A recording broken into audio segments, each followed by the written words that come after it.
get too comfortable. This is a dangerous situation. I thought the car was supposed to move us. Wouldn't that be nice? Can it? Ready, steady, ready, steady, ready, steady. Mega Man, can you hear me? This is Snake. Kept you waiting, huh? Are you familiar with Big Chunk? Hello, Bowser. A scattered dream is like a far-off memory. Gotta give it my all. Hope you're ready. We can't save the world from a CD player. With the release of the Sony PlayStation and the Sega Saturn, LOL, Capcom decided that they didn't want to personally put that much time into an X game on the SNES, so they actually outsourced the game. I know, I was shocked too to learn this. Like going to Disneyland and discovering that underneath Goofy's head was not a burnt-out, chain-smoking 40-year-old divorcee, but rather an entire hive of angry bees. Disappointing, right? So X3 was made by Minakuchi Engineering, who had previously developed the Game Boy ports of the original Mega Man games. Released in 1995 in Japan and 96 in the US, Mega Man X3 starts with a scientist named Dr. Doppler installing Norton antivirus on all the Reploids, which prevents them from going berserk. He's lauded as a hero, but it's not long before Sigma possesses Doppler's mind and makes him and his reformed Mavericks wage war on X and Zero. Well, well, well. How the turntables... X3 had a lot of unique things going for it. The biggest thing was that for the first time, it let players take control of our favorite red-suited, tighty-whitey wearing Reploid. You play as him in the opening stage after X is bamboozled by his friend Mac, who decided to go Maverick. I like how everyone has cool names like X and Zero and Sigma, and then there's just Mac. A playable Zero would become the norm for the remainder of the series, but at the time, it was an incredible feature. You better believe I begged my mom on a weekly basis to let me rent this game from Blockbuster Video so I could play as Zero one more time. How you choose him isn't entirely straightforward though. Once in a level, you could go to the pause menu and then select him from there. Zero is stronger, faster, jumps higher, and is a more generous lover. But there's some caveats. You can't play as him once you reach a mini-boss, and the game makes sure to put mini-bosses in every level now for that specific reason, meaning you can only ever play as Zero for less than half of each level. He also can't collect heart canisters or sub-tanks, so if you find one, you'll have to go back to being X so you can grab it. And, worst of all, Zero only has one life, so once he dies, he's literally out of the game forever. Fortunately, a lot of these issues were fixed in the fan-made Zero project. The intent of the game, I'm sure, is to give you enough Zero to tantalize you, but honestly, the restrictions are so limiting that it's almost easier to just not bother playing with him at all. X3 was a huge milestone in the series, as it was the first game to not exclusively appear on the Super Nintendo. It was also released on the PS1, the PC, and the Sega Saturn. You might assume that the non-SNES versions would be superior, as they include uncompressed audio, FMV cutscenes, including an animated title sequence, and some other enhancements. However, the quality of the cutscenes and the remixed music is questionable.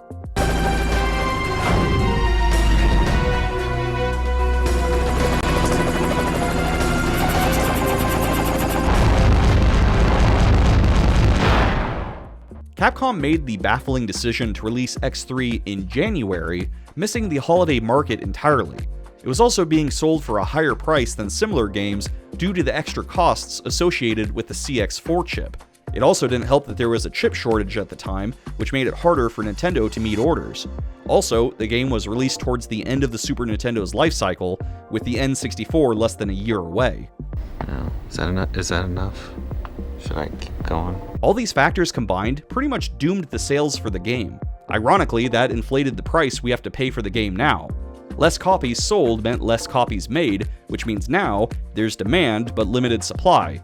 So expect to see these carts on eBay for like $300+, making it the most expensive resold Mega Man game that I'm aware of. The Sega Saturn has a different arrangement of the soundtrack than the SNES version. I honestly am not sure which I like better. You be the judge.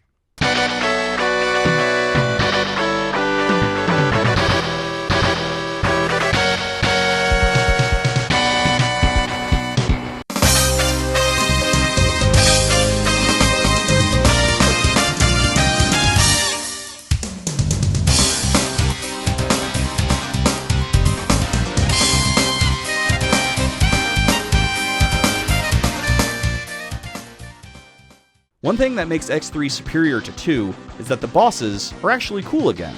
You've got your Tunnel Rhino, you've got your Toxic Seahorse, you've got your Blast Hornet. Need I go on? I thought I'd also mention the original Japanese names for these Mavericks because I think they're hilarious. Blizzard Buffalo was originally Frozen Buffaleo, Neon Tiger was Shining Tigered, and Crushed Crawfish was originally Scissors Shrimper. Nothing quite fills the player with dread and anticipation like a battle against Scissors Shrimper. The stage designs are arguably better than X2, with some unique challenges that make them pretty memorable. My only gripe with them is the insistence of breaking up the action with too many sub-bosses, some of which appear randomly, so more often than not, you'll just have to enter these empty rooms, and it's literally a waste of time and is pointless. Speaking of which, Bit and Bite are the new enemies that fill the role of the X-Hunters from the previous game. They're not particularly hard, and don't progress the story in any way at all, but I guess it's cool that they're included. Vile also makes his return here because, you know, why not? He starts with his ride armor, then fights you on foot once that's destroyed. I gotta say, it's pretty satisfying seeing X being able to defeat Vile for the first time without Zero's help. It feels like character growth. Speaking of ride armor, X3 added these ride armor platforms throughout the 8 stages, allowing you to access ride armor in a variety of different versions. The only problem is the way you're supposed to unlock these things isn't very clear. You need to unlock the default version of it before you can get the variants, and the default version requires that you have a certain weapon used on a stage that likely won't be the first you go to because of the difficulty. Basically, by the time you naturally figure out how to unlock these armors, you'll be pretty far into the game already. To add to the futility, the ride armor sections are incredibly short, and you don't even need the armor to proceed, so unless you're going for a 100% completion, they're kind of a waste of time. The upgrades in X3 are way more convoluted too. Many of them are dependent on having other upgrades or weapons to reach them. There's also enhancement chips that are like super upgrades, but they require you to have specific armor upgrades first, or you can't activate them. Basically, there's a ton of backtracking involved in collecting all the items in this game, and X3 does absolutely nothing to indicate to you which order to play the levels in or what upgrade you'll need to complete a challenge. And honestly, that's the biggest issue with this game as a whole. The ride armor is cool, the extra bosses are cool, the upgraded armor and enhancements are cool, but they're such a complicated pain in the ass to get that they are not worth the effort.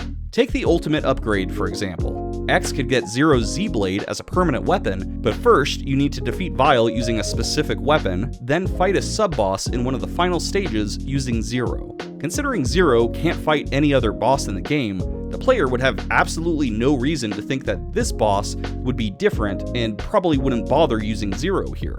But then again, to get the Hadouken, you had to jump into the Grand Canyon 3 times, so I guess this is a slightly less ridiculous expectation of the player. The special weapons in X3 are the Acid Burst, the Frost Shield, the Energy Well, the Parasitic Bomb, the Ray Splasher, the Spinning Blade, the Tornado Fang, and the Triad Thunder.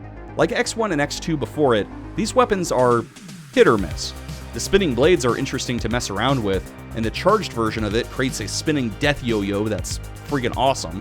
But overall, it feels like the damage of the special weapons was reduced even further for X3, making a lot of them redundant.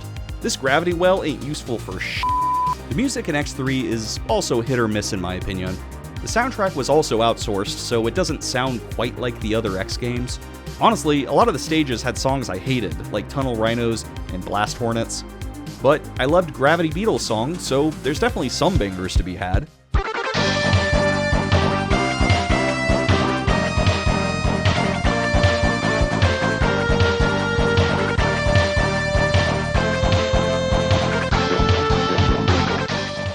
Despite reusing a lot of the same sprites and whatnot from the first 2 games, I'd say Mega Man X3 definitely looks the best.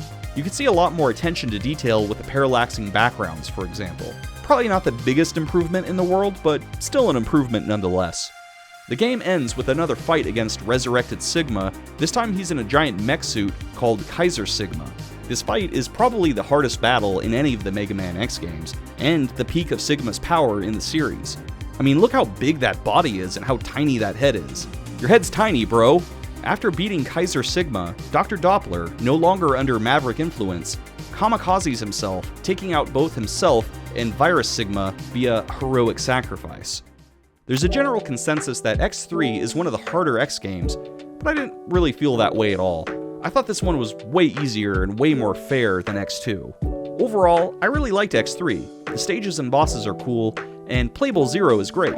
Some redundancies and tedious backtracking keep it from reaching greatness, though.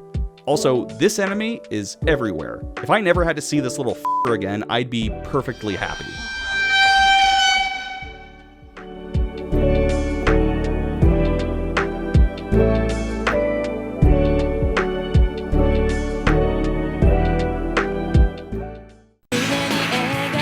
アクションゲームで大好評のロックマン X シリーズがついに32ビット機に登場。